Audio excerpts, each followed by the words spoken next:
ஹமீதா novels YouTube சேனலுக்கு உங்களை அன்புடன் வரவேற்கிறேன். நான் உங்கள் ஹமீதா. நலம்தானே நட்புகளே? கருகமணி அப்படிங்கிற சிறுகதையோட உங்கள் எல்லோரையும் சந்திக்க வந்திருக்கேன்.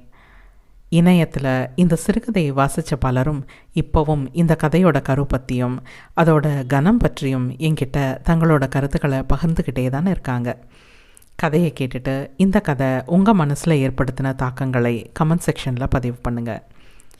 வீடியோவை மறக்காமல் லைக் பண்ணுங்கள், ஷேர் பண்ணுங்கள். ஹமீதா நாவல்ஸ் யூடியூப் சேனலுக்கு சப்ஸ்கிரைப் பண்ணுங்கள். உடனுக்குடன் அப்டேட்ஸ் கிடைக்க பெல் ஐக்கானை ப்ரெஸ் பண்ணுங்கள். இப்போ கதை கேட்க போகலாமா நண்பர்களே?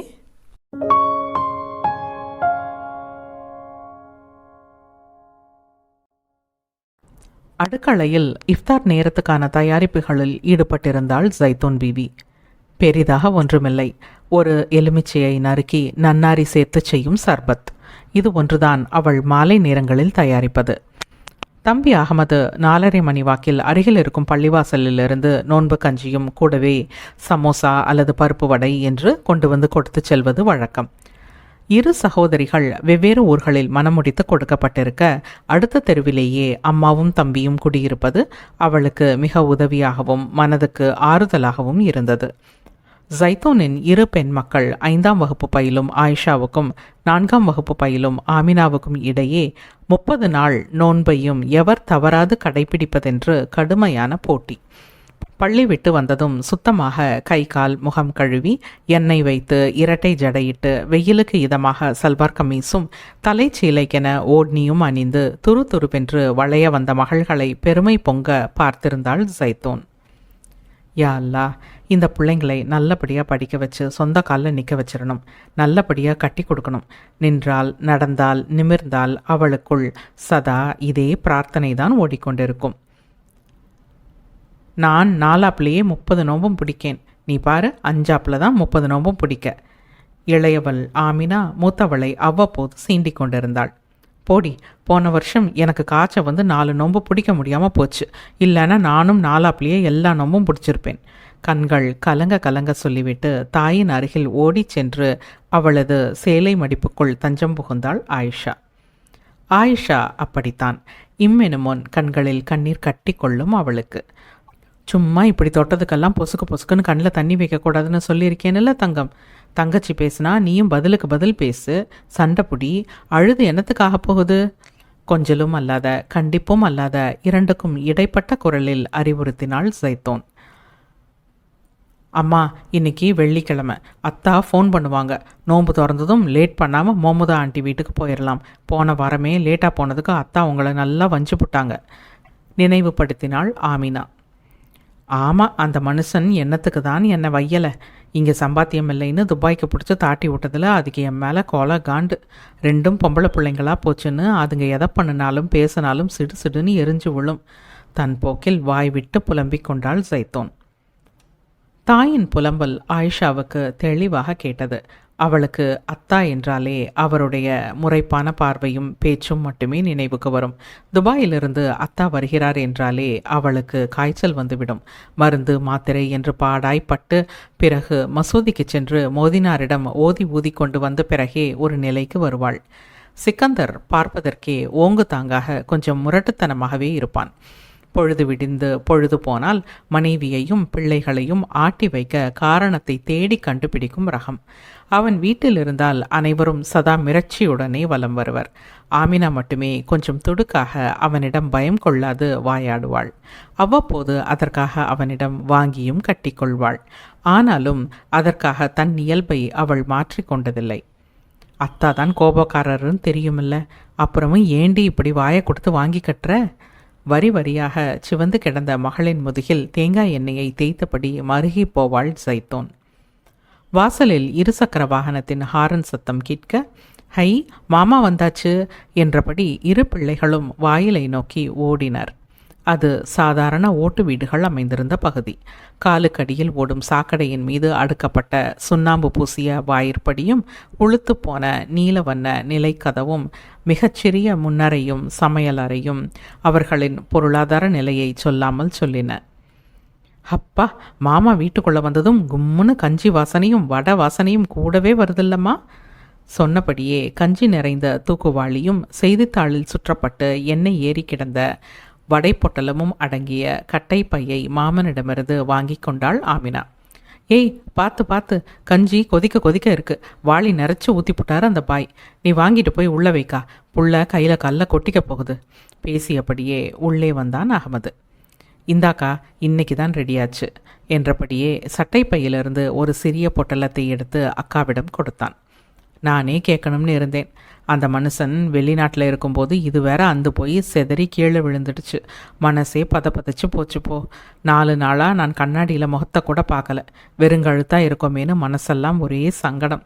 பேசியபடியே அந்த ரோஸ் வண்ண காகிதம் சுற்றப்பட்ட பொட்டலத்தை பிரிக்க மெல்லிய தங்க கம்பியில் கோர்க்கப்பட்ட சிறிய குண்டுகள் பவளம் என்று அவளுடைய தாலி மின்னியது. பயபக்தியுடன் எடுத்து கண்களில் ஒற்றி கொண்டாள். மஞ்சள் பூசின நூலில் கருகுமணியை கோர்த்து வச்சிருக்கேன். இனி அதை எடுத்து இதோட 2 முனையிலையும் கட்டி கழுத்தில் போட்டுக்கணும். பேசியபடியே தம்பியிடம் திரும்பியவள், உறுதியாக பண்ணி கொடுத்துருக்காராடா? 6 மாதத்துக்கு ஒரு முறை இதே பாடாக இருக்குது. அழுத்தபடியே மர அலமாரியின் மேலடுக்கில் திருக்குரானுக்கு அருகே அப்பொட்டலத்தை வைத்தாள். ஆமாம், அது என்ன 4-5 பவுன்லையா பண்ணியிருக்கு, உறுதியாக இருக்க? கேலியாக சிரித்தான் தம்பி. உங்கள் மச்சான்கிட்ட மெலிசா ஒரு தங்க செயின் கேட்டிருக்கேன். அடுத்த முறை அவர் துபாயிலிருந்து வரும்போது வாங்கிட்டு வந்தா இதை அதில் கோத்து போட்டுக்கலாம் என்றாள் மெல்லிய குரலில். வருத்தப்படாதக்கா, எல்லாம் சரியாகும். நான் கிளம்பவா? வீட்டுக்கு கஞ்சி எடுத்துகிட்டு போகணும் என்றபடியே கிளம்பினான் அவன். முதல் நாள் இரவில் வேலைகள் முடித்த பிறகு மின்சாரம் தடைப்பட்டுவிட சிம்னி விளக்கின் உபயத்தில் மஞ்சளை குழைத்து நூலில் பூசி ஊசியில் கோர்த்து அதில் கொட்டி கொட்டி கருகமணிகளை பொறுமையாக அவள் கோர்த்திருந்த காட்சி ஆயிஷாவின் நினைவில் ஆடியது. கூடவே பச்சை வண்ண வாயில் புடவையில் முக்காடிட்டு விளக்கின் ஒளியில் தகத்தகத்த தாயின் பொன்னிற முகத்தின் எழிலும். எங்கள் அம்மா மாதிரி அழகு இந்த உலகத்தில் யாருமே இல்லை. அதுக்கு மொமுதா ஆண்டி போட்டிருக்காப்புல கருகுமணி செயின் போட்டால் ரொம்ப அழகாக இருக்கும். அத்தா வரும்போது அம்மாவுக்கு செயின் வாங்கிட்டு வருவாரோ என்னமோ. நான் பெரிய படிப்பு படித்து எங்கள் அம்மாவுக்கு வாங்கி தரணும். எதிர் வீட்டில் வசிக்கும் முகமுதாவிடம் அவள் அணிந்திருந்த கருகுமணி மாலையை சுட்டி காட்டி தனது தாயார் அதன் விலை விவரங்களை விசாரித்ததை அவள் பார்த்திருந்தாள். அந்த இளம் வயதில் அந்த மலர் போன்ற உள்ளத்தில் உதித்த மெல்லிய ஏக்கத்துடன் கூடிய அவ்வெண்ணம் அவள் வளர வளர சிறு லட்சியமாகவே உருக்கொள்ள துவங்கியது. நாட்கள் அதன் போக்கில் கடந்து சென்றன. 12ஆம் வகுப்பு வரை மட்டுமே படித்திருந்த, திருமணத்திற்கு பிறகு வீட்டின் வாயிற்படியை கூட தாண்டியிராத ஜைத்தோன் பிள்ளைகளின் படிப்பு செலவுக்காகவும் குடும்பத்தின் முன்னேற்றத்தை கருத்தில் கொண்டும் அருகிலுள்ள சிறிய ஜவுளி கடையில் வேலைக்கு சேர்ந்தாள். தன்னுடைய சொற்ப வருமானத்தில் குடும்பத்தின் செலவுகளை அடக்கி கணவன் அனுப்பும் பணத்தை சிறுக சிறுக சேர்த்து அவர்களது ஊரிலேயே ஒரு சிறிய மனையை விலைக்கு வாங்கி மிகுந்த சிரமத்திற்கிடையே வீடு கட்ட துவங்கினாள். ஏன் இப்போ இந்த பாடுபட்டு வீட்டை கட்டிக்கிட்டு இருக்க? இன்னும் கொஞ்சம் காலம் சம்பாரிச்சிட்டு உங்கள் மச்சான் ஊரோடு வந்த பிறகு கட்டலாமில்ல என்று அங்கலாய்த்த தாயிடம், எலி வளையாக இருந்தாலும் தனி வளையாக இருக்கணும்பாக. 2 பொம்பளை பிள்ளைகளாக போச்சு. சொந்தமாக ஒரு வீடாவது இருந்தால் தானே அதுவளை நல்ல இடத்துல கட்டி கொடுக்க முடியும். இப்போ கொஞ்சம் சிரமப்பட்டாலும் கடைசி காலத்தில் வேலைக்கு போக தெம்பில்லாத நேரத்தில் உளுந்து கிடக்க ஒரு இடம் வேணுமில்ல என்று தாயிடமும் தம்பியிடமும் காரணம் சொன்னாள். அவர்களும் அவளின் நிலையுணர்ந்து வீடு, ஜவுளிக்கடை, கட்டுமான பணிகள் என்று அவள் அலைந்த பொழுதுகளில் பிள்ளைகளுக்கும் அவளுக்கும் பாதுகாவலாக நின்றனர். தம்பி கட்டிட வேலைகளில் மேஸ்திரியை கண்காணிப்பது, தரமான பொருட்களை வாங்குவது என்று அனைத்திலும் உடன் நின்றான். பணமுடை காரணமாக அவ்வப்போது சுணங்கி பிறகு சூடு பிடித்து வருடங்களை விழுங்கியபடி அவர்களுடைய வீடு வளர்த்த நேரத்தில் பிள்ளைகள் 9 மற்றும் 10ஆம் வகுப்பிற்கு வந்துவிட்டனர். இடையில் ஓரிரு முறை சிக்கந்தர் பாஷா விடுமுறையில் வந்து சென்றான். அவன் அனுப்பும் தொகை வீட்டின் கட்டுமான பணிகளுக்கே இழுத்துக்கோ பறிச்சுக்கோ என்றுதான் இருந்தது. இது போதாது என்று ஆங்காங்கே சிறிய அளவிலான கடன்களும் அதற்கான வட்டிகளும் குட்டி போட்ட வண்ணம் இருந்தன. பெரிய இவளாட்டம் உன்னை யாரடி ஆகலக்கால் வைக்க சொன்னது? இந்த முறையாவது வேலையை விட்டுட்டு ஊரோடு வந்து இருக்கலாம்னு பார்த்தா இப்படி கடனை ஏற்றி வச்சிருக்க. இருந்த கோபத்தில் அவளது இடுப்பிலேயே எட்டி உதைத்தான் சிக்கந்தர். கண்களை மூடி பல்லை கடித்து உதைப்பட்ட இடத்தை கைகளால் அழுத்தியபடி வலி பொறுத்தாள் ஜைத்தோன். நம்ம நல்லதுக்கு தானே மச்சான். நான் ஒன்றும் அகலக்காலெல்லாம் வைக்கல. பிள்ளைகளை கட்டி கொடுத்துட்டா நாளை பின்ன அதுக்கு வந்து தங்க பிடிக்க சௌரியமாக இருக்க வேணாமா? நம்ம பொழப்பு தான் இப்படியே ஓடிப்போச்சு. இன்னும் 2 வருஷம் போயிட்டு வந்துடுவீங்களாம். கண்ணை மூடி கண்ணை திறக்கிறதுக்குள்ளே 2 வருஷம் நிமிஷமாக ஓடி போயிடும். பிள்ளையும் 12ஆப்பு முடித்து காலேஜுக்கு போயிடும். அவள் ஏதேதோ சொல்லி சமாளித்தாள். என்னது, பிள்ளைய காலேஜுக்கு அனுப்ப போறியா? பொட்ட பிள்ளைகளை இவ்வளோ தூரம் படிக்க வச்சதே பெருசு.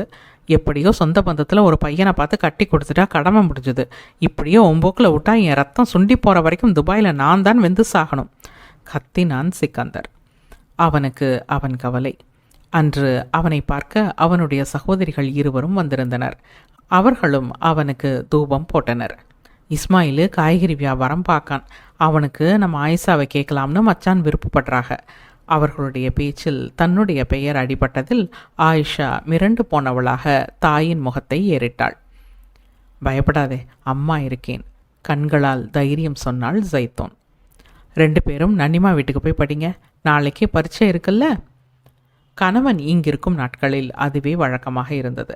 அத்தா ஊரில் இருக்கும்போது மனைவியாக தன் கடமைகளை நிறைவேற்றியபடி அவருடன் போராடுவதும், அவர் இல்லாத சமயங்களில் தன்னுடைய மனதுடனும் பொங்கும் உணர்வுகளுடனும் அவள் போராடி வாழ்ந்திருந்ததும் ஆயிஷாவிற்கு அப்போது புரிந்திருக்கவில்லை. மறுநாள் பிள்ளைகள் இருவரும் வீடு திரும்பிய போது பெற்றோர் இருவருக்கும் இடையே வழக்கம் போல கை கலப்பு வாக்குவாதம் என்று வீடே 2 பட்டு கொண்டிருந்தது. வலிய வந்த சம்பந்தத்தை சண்டை போட்டு துரத்தி விட்டுட்ட. இந்த சண்டைக்காரி மகளை என் பையனுக்கு கட்ட முடியாதுன்னு சொல்லிட்டு போயிடுச்சு எங்கள் அக்கா. இப்போ திருப்தி அடி உனக்கு? சொல்லி சொல்லி அடித்தான் சிக்கந்தர். ஒரு வழியாக அவன் மீண்டும் துபாய் கிளம்ப அவர்களது வாழ்க்கை பயணம் தட்டு தடுமாறியபடி தொடர்ந்தது. நல்லா படித்து பெரிய வேலைக்கு போயிடணும், புரியுதா? அம்மாவோட வாழ்க்கையை பார்த்தீங்கள்ல. எங்கள் அத்தா என்னை படிக்க விடாமல் சிறு வயசுலேயே கல்யாணம் கட்டி கொடுத்ததால தான் எனக்கு இந்த நிலைமை. கண்டிப்பாம்மா, நீங்கள் அழாதீங்க. தாயின் கண்ணீரை துடைத்து அணைத்து கொண்ட ஆயிஷா அம்மாவை ஊன்றி கவனித்தாள்.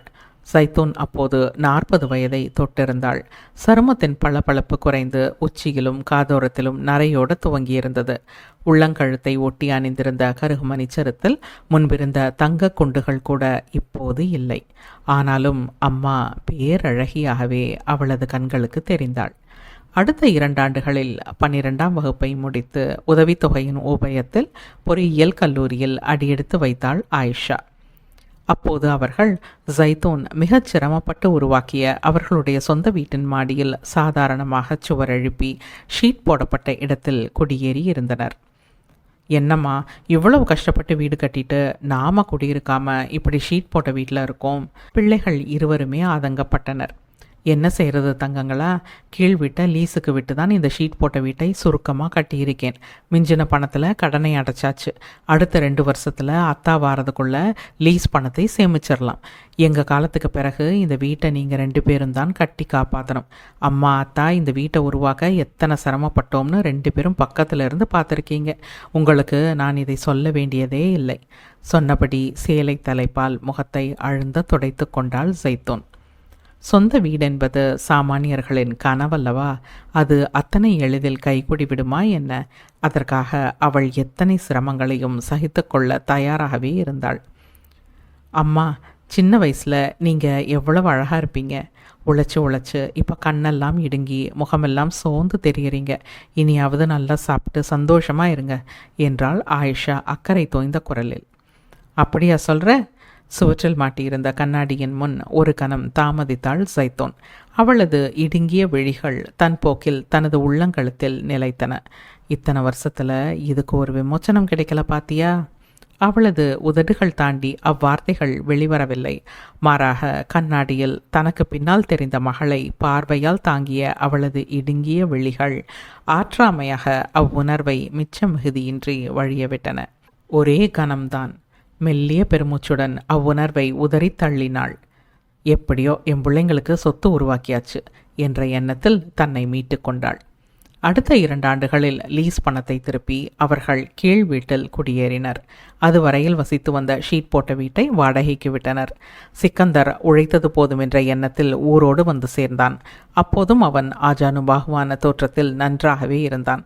ஜைத்தோன் சில வருடங்களாகவே அருகில் இருந்த கம்பெனியில் கணக்கெழுதும் வேலையில் இருந்தாள்.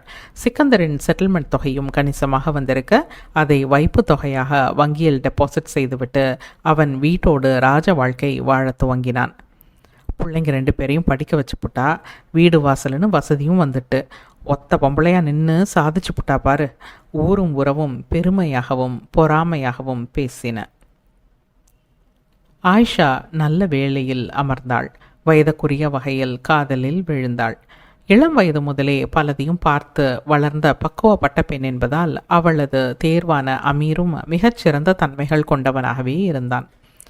அமீர், முதல்ல எங்கள் அம்மாவுக்கு ஒரு கருகுமணி செயின் வாங்கணும், அதுக்கு பிறகுதான் மற்ற செலவுகள். குரல் அடைக்க சொன்ன வருங்கால மனைவியை விசித்திரமாக பார்த்திருந்தான் அவன். எனக்கா வாங்கின?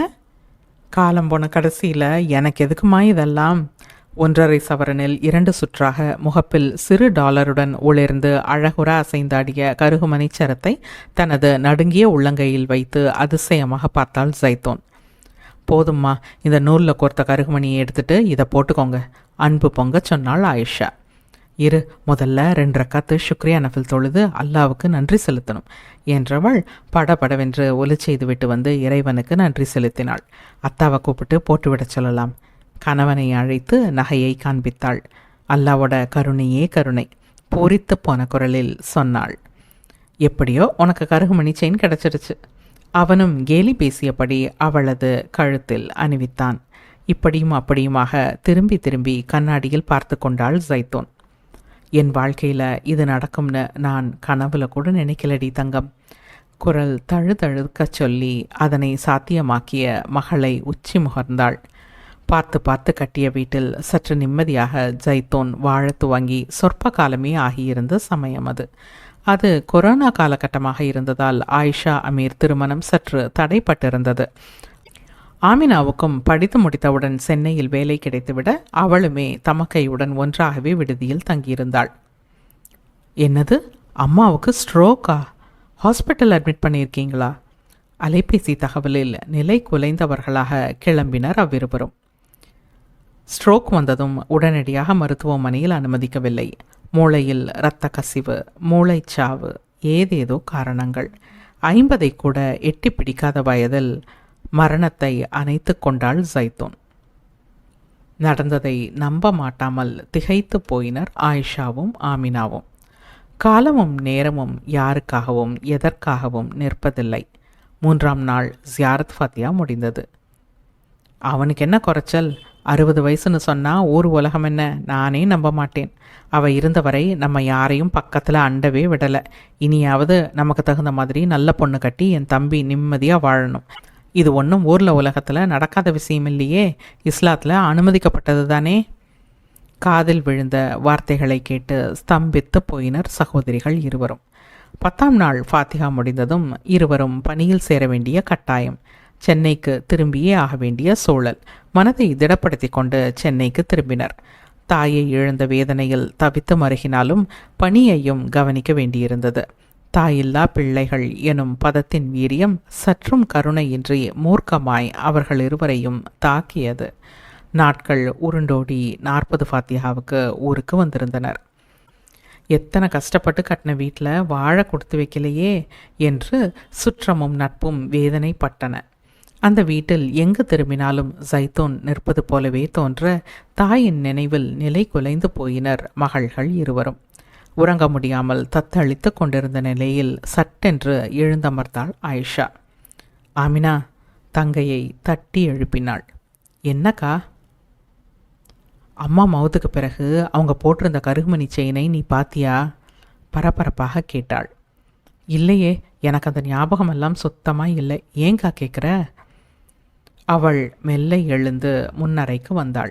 அங்கே அவளுடைய மாமிகளும் சிக்கந்தரும் அமர்ந்து கலகலவென சிரித்து பேசிக்கொண்டிருந்தனர். வளையல் சூப்பர் டிசைன், அக்கா செலெக்ஷன் சூப்பர், புகழ்ந்து கொண்டிருந்தான் சிக்கந்தர். அவளோட கருகுமணி செயின், 1/2 பவுன் கம்மல், 2 மோதிரம் எல்லாம் போட்டு கச்சிதமாக வளையல் எடுத்தாச்சு. நல்ல நாளாக பார்த்து பொண்ணுக்கு பூ வச்சுட்டு வந்துடலாம். திட்டங்கள் ஜரூராக தீட்டப்பட்டு கொண்டிருந்தன. நல்ல வேலைடா தம்பி, சாமர்த்தியமாக வீட்டை உன் பேரில் எழுதியிருக்க. இப்போதைக்கு சொத்து பிரச்சனை வர வாய்ப்பே இல்லை. இதெல்லாம் இஸ்லாத்தில் அனுமதிக்கப்பட்டது தான். அதனால் நீ சந்தோஷமாக வாழுற வழியப்பார். இஸ்லாத்தில் அனுமதிக்கப்பட்ட ஒன்று. அவ்வார்த்தைகள் ஆயிஷா, ஆமினா ஆகிய இருவரின் செவிகளில் வந்து மோதிய அதிர்வில் எங்கோ அண்டத்தின் பெருவெளியில் ஜைத்தூனின் கருகுமணிச்சரம் பட்டென்று அறுபட்டு சிதறித் தெரிப்பது அவர்கள் இருவரின் அகக்கண்களுக்கு தெளிவாக புலப்பட்டதில் விக்கித்து நின்றிருந்தனர் அந்த அன்பு சகோதரிகள். உங்கள் பொன்னான நேரத்திற்கு மிக்க நன்றி நண்பர்களே. மீண்டும் இதே போன்ற இனிமையான மற்றொரு கதையுடன் உங்களை விரைவில் சந்திக்கிறேன். அதுவரை உங்களிடமிருந்து விடைபெறுவது உங்கள் ஹமீதா.